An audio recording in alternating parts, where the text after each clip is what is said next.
창세기 원어강의 아브라함과 함께 떠나는 복여행 13번째 시간을 함께 나누도록 하겠습니다. 오늘도 계속해서 전 시간에 이어서 창세기 17장 본문을 가지고 우리가 한번 생명의 양식을 나눠보도록 하겠습니다.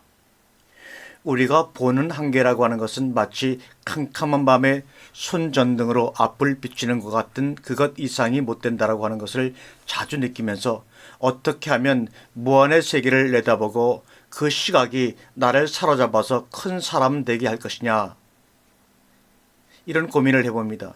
당장 우리는 오늘의 문제, 지금의 문제에 사로잡혀서 벗어나지 못하고 끙끙거리고 있는 모습을 보면서 하나님께서 얼마나 답답해 하실까 하는 생각을 해봅니다. 오늘 17장 15절에 그 이름을 사라라 하라. 하나님이 아브라함에게 또 이르시되 내 안에 사라는 이름을 사라라 하지 말고 그 이름을 사라라 하라. 이렇게 사라의 이름을 바꿔주는 장면이 오늘 17장 15절에 나오고 있습니다. 창세기 17장 15절 처음 말씀을 보면 항상 우리 성경하고 차이가 있어서 어떻게 하면 우리 성경을 안 보고 원어로만 보는 설교를 할 것인가 하는 고민을 때로 해봅니다. 본문을 보면 하나님이 또 아브라함에게 이르시되 라고 시작을 하고 있습니다. 우리가 이전에는 아브라함이라고 하는 이름을 아브라함으로 바꾸는 그런 절차를 공부했었고, 이 시간에는 그 대상이 물론 아브라함에게 말씀하셨지만 사례로 바뀌었다는 것입니다. 그런데 먼저 우리가 15절을 해석할 때 조심해야 될 것은 키 접속사가 나와 있어 가지고 우리말 성경은 내 안의 이름을 사례라고 부르지 말고 그리고 사라라고 하라라고 되어 있는데, 이 말씀을 그렇게 쓰려면 히브리 용법상 부정어가 빠진 사라라고 하는 동사를 또 써야 맞는 문장이 됩니다. 그런데 키 접속사를 써가지고 그 이유를 말합니다. 그런데 지금 이대로 해석을 하면 어떤 해석이 되는가 하면 내 안의 이름을 사례라고 부르지 말아라. 왜냐하면 그 이름은 사라이기 때문이다. 이렇게 됩니다. 무슨 말인가 하니 사례라고 하는 이름과 사라라고 하는 이름은 엄연한 차이가 있다는 것이죠. 어떤 차이가 있느냐? 우리말 성경에서 사례 그러면 안 됩니다. 원어를 도입하면은 사라이가 돼서 끝에 가서 요두가 붙는 경우에는 대개 소유격 명사일 때 요두가 붙습니다. 유명한 단어 가운데 하나가 엘리 엘리 라마 사막다니 그러죠. 그러면 엘리가 뭡니까? 나의 하나님이죠. 그래서 이 요두는 소유격 개념의 요두입니다. 그러면 사라이 그럼 뭐냐? 나의 여주인 그런 말입니다. 그때 당시는 이름이라고 하는 것이 특별히 오늘날처럼 사람이 많아가지고 겹칠 그런 염려가 없기 때문에 호칭이 그냥 이름입니다. 아브람이라고 하는 것은 무엇이 그냥 큰 아버지 하다 보니까 아브람이 된 것이고, 사라이 하는 것은 여종들이 여주인 하니까 그냥 사라이라고 부르게 된 것입니다. 그런데 종들의 입장에서는 사라이는 무섭고 심지어는 어떤 무서운 여주인은 징그럽기까지 합니다. 그렇게 여종들을 못 살게 구는 여주인을 뭐라고 그러느냐? 그 당시 종들이 사라이 그럽니다. 그런데 이제부터는 너는 사라이라고 하지 말아라. 내 이름을 이제부터 사라이가 아니다. 그러면 이제 뭐냐? 사라라고 하는 겁니다. 뒤에 가서 요두가 붙지 않고 해가 붙어서 정식 여성 명사 이름이 되는 것입니다. 우리나라 이름에도 뒤에 가서 무슨 순자가 붙든지 옥자가 붙든지 자자가 붙든지야 여자 이름인 것처럼 그때 당시에도 진짜 이름은 뒤에 가서 여성 명사가 붙어줘야 합니다. 그러면 여성 전미사가 붙는 경우와 안 붙는 경우가 어떻게 다르냐 하면 우리가 뒤에 가서 다루기 시작할 것입니다. 왜 오늘 우리가 원문으로 성경을 보아야 하는가 하면 15절에서는 동사 두 개가 미알료로 나오는데 16절로 가면서 우벨라크티 내가 복을 주어해서 와우 접속사로 이어지면서, 여기 바로 와우 접속사입니다. 와우 접속사로 이어지면서 완료형으로 나옵니다. 분명히 이어지는 문장인데도 15절에서 미완료가 16절에서 완료로 나오는 것은 의도적으로 15절과 16절을 구분하자는 뜻입니다. 창세기 17장 16절에 내가 그에게 복을 주어 그로 내게 만민을 내게 아들을 낳아주게 하며 내가 그들에게 복을 주어 그로 열국의 어미가 되게 하리니 민족의 여왕이 그에게서 나리라 이렇게 말씀하고 있습니다. 16절에서 내가 그 여자를 축복하겠다. 그가 누굽니까? 사라입니다. 보세요. 하나님께서 우리를 인정하시고 부르실 때 어떤 사람으로 인정하느냐 하는 겁니다. 우리가 항상 주의할 것은 지금의 상황을 축복해 달라고 하면 안 됩니다. 만약에 사례를 축복해 주면 더 지독한 여주인이 될 거 아닙니까? 사례를 축복할 대상이 못 됩니다. 중요한 것은 마라크라는 축복이 중요한데 하나님께서 누구에게 축복을 해야 될 것이냐 하는 겁니다. 여러분, 우리가 하나님께 복을 비는데 옛날에 그런 얘기 많이 했습니다. 자, 내가 무엇을 원하느냐? 내가 만지는 것마다 황금으로 변하기 원합니다. 그 뒤의 이야기는 여러분이 아시기 때문에 안 하겠습니다. 우리가 하나님께 복 주십시오. 복 주시오. 그래, 너 지금 복 주면 것으로 만족하겠느냐? 나중에는 그것을 떠나가게 해달라고 또 기도해야 합니다. 그러니까 무엇부터 바꿔야 하느냐? 이름부터 바꾸라는 얘기입니다. 무엇으로? 사라로 바꾸라는 이야기입니다. 사라가 누구냐에 대해서는 지금 여기에 나옵니다. 사라가 복받을 사람이고 또한 그에게서 내게 아들을 주겠다. 그를 통해서 아들을 낳아주는 것도 아닙니다. 그냥 주는 겁니다. 이 민메나 이가 누굽니까? 사라입니다. 사라가 낳아야지 사례가 낳으면 안 됩니다. 그러면 어째서 이 나이 때까지 사례가 자식 하나를 못 낳았는데 이 나이 들어서는 자식을 낳느냐 하는 겁니다. 사례가 자식을 낳으면 안 됩니다. 오늘날 우리는 사례가 자식을 낳기 때문에 문제가 되는 겁니다. 이것이 바로 성경이 말하는 육신의 자녀입니다. 내가 그를 복주어라는 바라크 동사가 영거포 2번이나 반복이 되면서 나옵니다. 한 번은 아들을 낳게 하며 한 번은 열국이 되게 하리라 이 말입니다. 단수로 시작해서 복수 존재가 되게 하시겠다는 겁니다. 그리고 이 동사는 똑같이 완료형입니다. 무슨 말입니까? 하나님께서 이미 이것이 작정된 것이라는 얘기입니다. 그렇게 하시기로 하신 것입니다. 가족 구원이라는 것이 뭐냐? 아브라함만 잘 되는 것이 아닙니다. 사례를 통해서도 하나님이 이루실 뜻이 있다는 말입니다. 그래서 구세군 같은 곳에서는 사역자 훈련을 시킬 때 절대 부부가 같이 사관학교에 입학하고 부부가 같이 사역자로 나가야 합니다. 이것이 어리석은 것이냐? 오늘 본문에서 나온 것입니다. 나는 집에서 살림이나 할 테니까 돈이나 벌 테니 당신은 가서 전도하시오. 안 됩니다. 왜 씨는 아브라함의 씨지만 낳는 것은 사라의 몸을 통해서 낳는단 말이죠. 저는 창세기 1장 1절과 2절을 읽을 때마다 참으로 고민스러운 것이 창세기 1장 1절에 태초에 하나님이 천지를 창조하시니라. 그리고 2절로 들어가면서 원문에는 에렛이라는 땅이 나오는데 앞에 에트라는 접속사가 붙어 있죠. 그러면 어떻게 해석을 해야 합니까? 그 접속사를 그러나로 해야 합니까? 그런대로 해야 합니까? 이어져 있으니까 어떻게 해야 합니까? 그러나로 해야 합니다. 그러나 땅은 무슨 말입니까? 땅이 하늘씨를 못 받아서 혼돈하고 공허한 세상이 된 겁니다. 본문을 봅시다. 열국, 열왕, 민족 이거 다 복수입니다.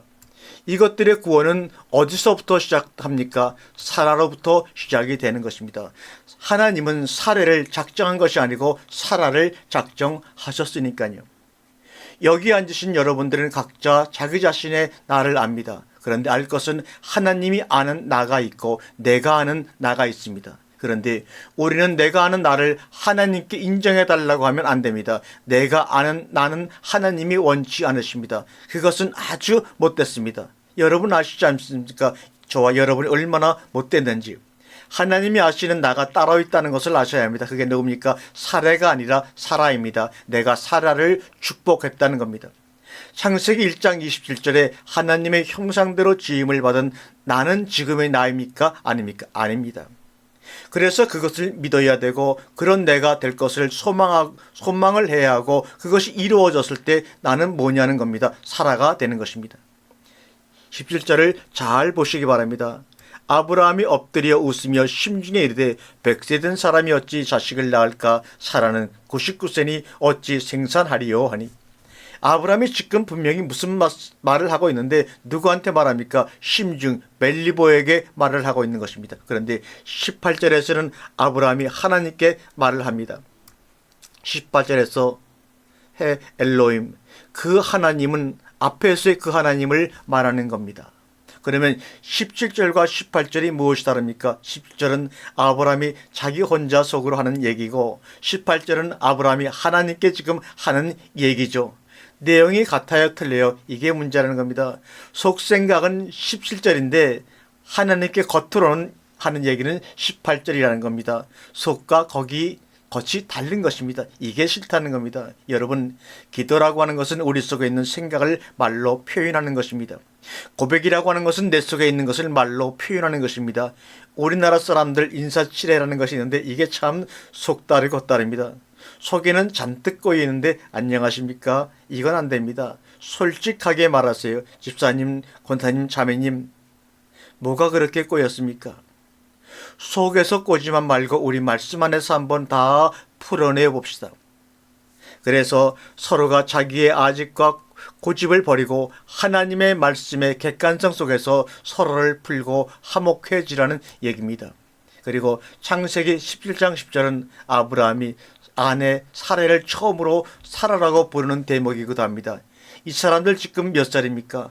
지금 아브라함의 몇 살입니까? 100살입니다. 사라는 99세입니다. 이 나이가 계산이 맞습니까?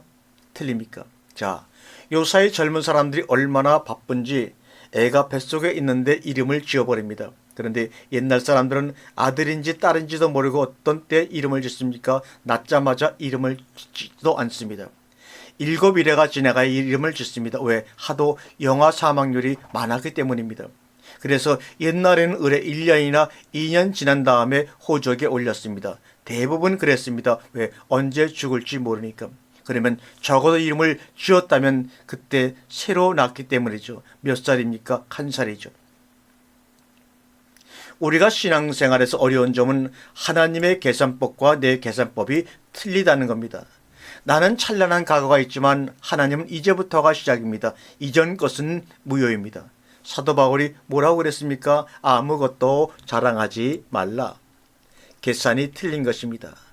그렇기 때문에 안 된다는 겁니다. 이게 뭐냐? 이게 바로 우리들의 이성입니다. 하나님이 제일 힘든 것이 뭐냐? 우리의 생각을 고치는 방법이 없는 겁니다. 하나님, 한번 이성적으로 생각해 보세요. 이게 말이 됩니까? 그래서 나온 말이 뭐냐? 창세기 17장 18절입니다. 아브라함이 이에 하나님께 고하되 이스마엘이나 하나님 앞에 살기를 원하나이다. 18절에 루이나 이스마엘이나 하나님 앞에서 살기를 원하나이다 그럽니다. 그래서 18절의 루와 19절의 아발 아니라 하고 대조를 이룹니다. 우리는 저 세상의 개념처럼 하지 맙시다. 이스마엘이나를 하지를 말라는 얘기입니다. 사람이나 많이 모여야 되고 현금이나 많이 나와야 되고 그러지 말자는 얘기입니다. 이스마엘은 아브라함 때 사라가 사라이였을 때의 결과입니다. 사라이였기 때문에 누가 나오는 겁니까? 계집종이 나오는 것입니다. 사라이였기 때문에 그 계집종이 자식을 낳은 다음에는 사라를 공격한 것입니다. 그래서 사라가 이스마엘과 그 어미를 쫓아낸 것입니다. 이것이 사라의 본질입니다. 그래서 이스마엘이나 이럽니다. 어차피 천국에 가면 이 세상에서 만났던 사람들은 못 만날 사람들이고 몇 사람만 만나겠죠. 그런데 저는 2번 상처를 받지 말자는 것입니다. 천국에 가서 기대했던 사람이 못 오고 기대 못했던 사람이 와서 축복과 영생을 누리는 것을 볼 때 2번 상처를 받지 말자는 겁니다. 어차피 천국까지 같이 갈 사람만 세상에서도 만나고 상대하고 나누자는 겁니다. 여러분, 우리를 천국까지 가게 해주는 연료통이 있습니다. 그래서 찬송가에도 이 풍랑 인연하여 더 빨리 갑니다. 북돋드릴 것은 부모 자식들만큼은 천국에 데리고 가야 합니다. 그것이 기본입니다. 그런데 아브라함이 되었으니까 거기에 사레도 덩달아서 갈 것이고 이스마엘도 덩달아서 갈 것이라고 생각하지 마세요. 왜 그러느냐? 삼위일체라는 말이 뭔 말이냐? 남편과 아내가 한 몸이 되어서 자식을 낳으면 아담을 낳습니다. 그래서 이것은 삼위일체가 아니라 이위일체입니다. 삼위일체가 뭐냐? 아브라함이 되고 사레가 사라가 되고 그를 축복해서 하나님이 개입하시고 동침하셔서 낳은 결과가 뭡니까? 이삭입니다. 그러면 이삭은 뭡니까? 아브라함과 사라와 하나님이 삼위일체가 되어서 나온 결과입니다. 여기서 언약이라는 겁니다. 여기서 중요한 것은 언약이라는 겁니다. 성경이 뭡니까? 성경은 여러분과 하나님 사이의 언약이죠. 세상 교회하고 우리하고 다른 것이 뭐냐? 그들은 성경을 단지 자기들에게 교훈하시는 말씀으로밖에는 듣지 않습니다. 그러나 우리는 그것을 생명의 언약으로 믿고 그렇게 삶을 삽니다. 20절은 이스마엘에 관한 이야기입니다. 21절은 이삭에 관한 이야기입니다. 이스마엘, 하나님께서 들으신다 이 말입니다. 이 말이 무슨 말이냐? 기도의 사람이라는 것입니다. 사무엘하고 똑같은 얘기입니다. 앞에 요두만 빼면 이스마엘이 사무엘이라고 발음하는 것입니다. 사무엘과 이스마엘이 특별히 다른 사람이 아닙니다. 요두가 들어가면 빼면 사무엘, 요두가 들어가면 이스마엘. 그래서 이스마엘이라는 뜻은 하나님께서 들으신다. 사무엘의 어머니 한나의 기도를 듣고 사무엘을 주었습니다. 그래서 사무엘은 또한 우리가 그림에 보면 두 손을 모으고 기도하는 모습의 사진을 많이 봅니다. 그래서 사무엘을 기도의 사람이라는 것입니다. 이스마엘도 기도의 사람이라는 뜻입니다. 왜 사무엘이라고 했습니까? 아까도 말한 대로 한나가 하나님께 기도해서 얻은 아들이기 때문에 사무엘이라고 한 것입니다. 그런데 이삭과 이스마엘의 차이점이 뭐냐? 이스마엘이 뭡니까? 내 말을 들었다 이겁니다. 누구의 말을 들었습니까? 아브라함의 말을 들었습니다. 그러니까 우리가 기도를 조심해야 합니다. 기도를 들어주십시다. 그런데 이스마엘의 기도를 들어주시면 안 됩니다. 계약을 믿어야 합니다. 그래서 함부로 기도를 못하게 하는 겁니다. 충분히 깨달은 다음에 기도를 해야지 뭣도 모르고 기도를 하면 이스마엘이 돼버립니다. 그래서 내 말 들어서 내가 한 것이 뭡니까? 그를 축복합니다. 그래서 생육이 중다하고 번성케 해서 12방백이 나옵니다. 이것을 원하십니까? 얼마든지 할 수 있습니다. 그런데 중요한 것은 언약입니다. 거기에는 이것이 없다는 겁니다. 여러분, 그동안 우리들의 기도는 어땠습니까? 하나님이 이것저것 따지지 마시고 들어만 주세요. 그러면 내가 주일 꼬박꼬박 지키고 11조 내드리고 기분 좋으면 보너스 감사임금도 드릴 테니까 무조건 좀 드러나 주십시오. 오늘날 기독교인들의 99%가 다 이런 기도 아닙니까? 그래서 그들의 기도가 오늘날 이 땅을 이렇게 이스마엘 천지로 물들였습니다. 거기에 무슨 언약이 있습니까? 생명이 있습니까? 조직과 프로그램만 난무할 뿐입니다. 20절에 뭐라고 합니까? 12방백, 큰 나라가 되게 하려니와 나탄 동사를 주셨습니다. 이것 전부 다 숫자일 뿐입니다. 그리고 빼전 접속사가 이어집니다. 그리고 접속사에 에트라고 하는 목적어가 붙습니다. 이것을 번역해 주어야 합니다. 그 목적어가 무엇을 목적으로 하는가 하면 이삭이 아니라 언약을 목적으로 하고 있습니다. 내 언약은 내가 내년 이 시기에 사라가 내게 낳을 이삭과 세우리라. 본문을 보면 에트가 2개 나옵니다. 나중에 한번 원어 성경을 펴놓고 여러분과 공부하기를 원합니다. 그 말은 목적어가 2개가 된다는 얘기입니다. 그러면 세운다라는 쿰동사는 목적어를 2개를 가지고 있습니다. 이게 뭔 말이냐? 이삭을 무엇으로 세우겠다는 말입니까? 언약으로 세우겠다는 얘기입니다. 그래서 사도 바울이 로마서에서 아브라함에게서 난 자가 아니라 이삭으로 말미암은 자로 약속의 자녀로 삼았다고 그래서 얘기를 하는 것입니다. 우리는 오늘 분명히 알아야 합니다. 오늘날 숫자 그러면 껌뻑하는데 그렇게 숫자를 원하십니까? 제발 그러지 마십시다. 언약의 특징이 뭐냐? 상대를 하나님의 상대로 보신다는 겁니다. 일방적인 것이 아니라 상대적입니다. 여러분, 죽어서 천국에 갔는데 천국문에 가서 문을 좀 똑똑똑 두드리니까 베드로가 문틈으로 보면서 어디서 왔어? 나 한국에서 왔는데요. 계약서 좀 봅시다. 그러면 무엇을 내놓으실래요? 계약은 상대가 있다는 겁니다. 여러분이 알 것은 계약과 언약은 이 세상에서도 유효하다는 것입니다. 중요한 것은 1대 다수가 아니라 1대 1이냐 하는 겁니다. 성경이 우리들의 성경이냐 그 말입니다. 아니면 하나님과 나와의 테스트먼트냐 하는 겁니다. 하나님께서 일방적으로 작성해서 제시하는 계약 문서입니다. 거기에 내 믿음으로 동의하고 도장을 확 찍으면 그것이 뭡니까? 오늘 결론이 14만 4천이 시온산에 섰다라는 것입니다. 인침을 받은 것입니다. 도장을 찍었다는 것은 계약이 성취되었다는 것 아닙니까? 에베소 1장 13절에 그러므로 하나님의 전신갑주를 입으라. 이는 악한 날에 너희가 능히 대적하고 모든 일을 행한 후에 서기 위함이라고 말씀하고 있습니다. 어디에 서기 위함입니까? 우리에게 주신 이 귀한 믿음을 어디에다 써먹을 것입니까? 어디에다가 써먹으려고 믿음 합니까? 내가 믿는다고 천국에 가집니까? 내가 믿는다고 돈벼락이 떨어집니까? 아닙니다. 그것은 일방적인 여러분과 나의 믿음입니다. 사라하고만 하겠다는 것입니다. 아브라함하고만 하겠다는 겁니다.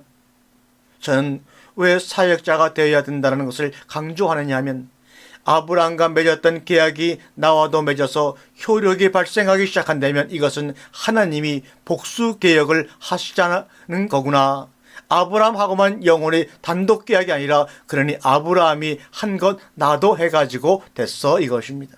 그러니까 당신도 해봐. 내가 하니까 되더라. 그러니 너도 해봐. 그거 하자는 겁니다. 저 사람들은 뭡니까? 하니까 복을 받더라는 겁니다. 기도하니까 그러니까 너도 해봐. 그것은 이스마엘이라는 겁니다. 어떻게 이 엄청난 사실을 입에 닫고 가만히 있을 수 있습니까? 증거가 하루 이틀도 아니고 수천 년입니다. 이스라엘의 12방백은 이방 종교입니다. 야곱의 12아들이 아닙니다. 들음의 기도를 들으시고 응답해 주시는 이스라엘 계통과 언약의 대상인 이삭의 대상은 완전히 갈라집니다. 왜 성경을 철저하게 우리가 알아야 하느냐? 언약의 조항들을 잘 알아야 하기 때문입니다. 열심히 합시다. 정말로 우리 함께 열심히 합시다. 실패의 원인도 성경에 있고 성경의 근거도 성경 안에 있습니다. 성경 안에서만 잘 찾아보면 얼마든지 우리도 하나님의 상대가 될 수 있다는 것입니다. 22절 하나님이 아브라함과 말씀을 마치시고 올라가셨습니다. 하나님 오셔서 뭐 하셨습니까? 아브라함을 아브라함 만드셨죠. 사례를 사라로 만드셨습니다. 즉 계약의 당사자로 바꾸셨다는 겁니다. 세 사람으로 하나님의 복을 받을 만한 사람들의 이름으로 바꾸었습니다. 그 다음에 그들과 이삭을 증거로 계약 문서를 내놓았습니다.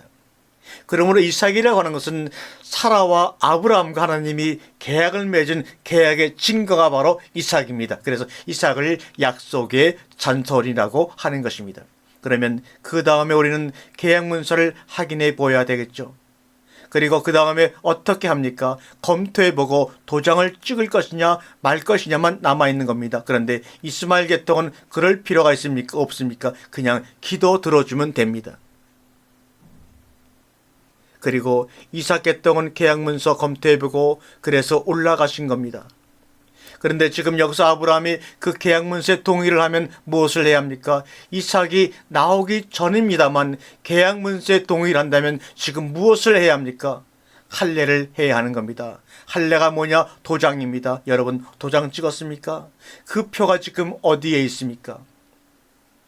우리는 주일날 설교를 들으러 나오면 안 됩니다. 매번 결단의 시간이어야 합니다. 이렇게 설교를 들으러 나오면 1년 금방 갑니다. 하나님이 아브라함과 말씀을 마치시고 그를 떠나 올라가셨더라. 그러자마자 아브라함이 바로 양피를 베었다라고 얘기합니다. 이에 데려다가 와이카우라는 동사가 뭐냐? 집사님 빨리 와. 그래서 뭐가 들어가느냐? 콜 모든 자들이 들어갑니다. 전도라고 하는 것은 예수 믿으면 천국 가고 안 믿으면 지옥 갑니다. 그게 아닙니다. 빨리 와서 지금 할례 받아. 마음의 할례를 받아. 무슨 할례입니까? 하나님이 자기에게 말씀하신 대로 자기가 말한 것이 아닙니다. 하나님이 자기에게 말씀하신 대로입니다. 이게 전도요 설교입니다. 대상이 누구든 상관이 없습니다. 다음 시간에 창세기 18장에 롯 얘기가 나오는데 왜 롯의 얘기가 이 말씀 다음에 나오는 줄 아십니까? 롯이 18장에서 왜 그렇게 되신 줄 아십니까? 롯이 할례를 받지 못했다는 것입니다. 여기에 들지를 못했습니다. 우리가 결단은 살아서 죽느냐 죽어서 없어지느냐 하는 것을 결단하는 것입니다. 여러분, 동네에서 한우가 병들어서 죽으면 먹습니까? 안 먹습니까? 죽은 고기는 절대로 먹으면 안 됩니다. 그러나 먹기 위해서 죽인 고기는 먹습니다. 석가모니는 죽은 겁니까? 죽였습니까? 죽은 겁니다. 그런데 예수는 죽은 것이 아니라 죽였습니다. 그 차이입니다. 아시겠습니까? 내가 살아있을 때 죽이느냐, 살 만큼 살다가 죽어서 없어지느냐. 내가 살아있을 때 나를 죽이면 하나님 앞에 산제사가 되는 것이고, 죽었으면 시체가 되는 것입니다. 할례가 뭐냐? 하나님의 계약세대로 드리는 겁니다. 하나님께 제물을 드릴 때는 어떻게 드립니까? 똥 다 꺼내고 창제 다 꺼내고 껍데기 다 벗겨서 드리는 것입니다. 이게 진짜입니다. 그래서 주님이 뭐라고 하십니까? 내 살과 내 피를 먹고 마시는 자는 영원히 살리라, 그렇게 말씀하신 것입니다. 할렐루야.